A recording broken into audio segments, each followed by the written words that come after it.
प्रातः शैया से उठकर श्री कृष्ण की चेष्टा।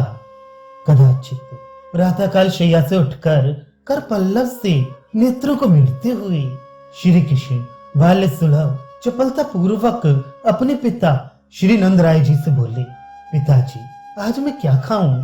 तब नंद जी बोले, लाला नंद भवन में आज खाने के लिए कुछ भी नहीं है। तब कृष्ण बोले, पिताजी ये केले का फल है तो सही। नंद जी बोले, तो लाला ले ले।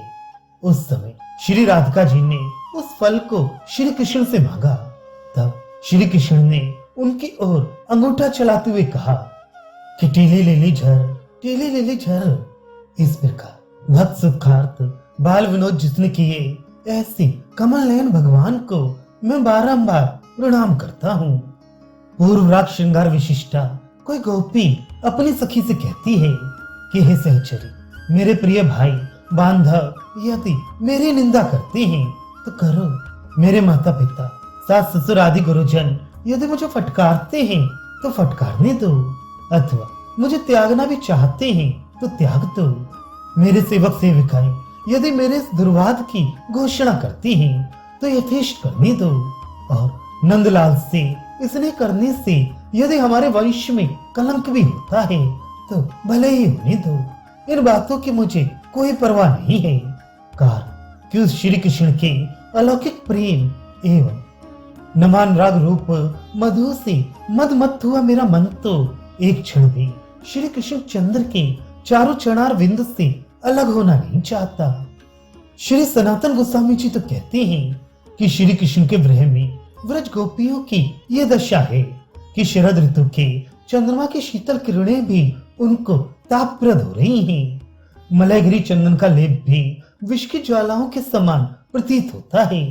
कमलनियों के कोमल पत्र भी अग्नि का सा व्यवहार करते हैं।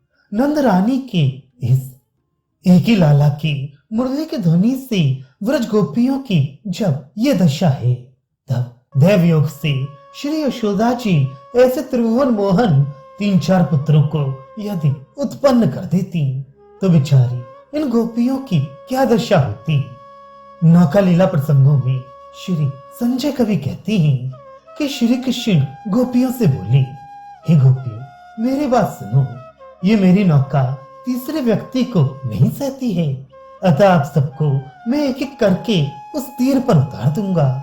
इस प्रकार कहने पर इन सब गोपियों ने स्नेहवरी दृष्टि से जिनके रूपामृत का पान किया, अतः पुलक समूह व्याप्त वही गोपी भरता श्री कृष्ण हमारी रक्षा करें।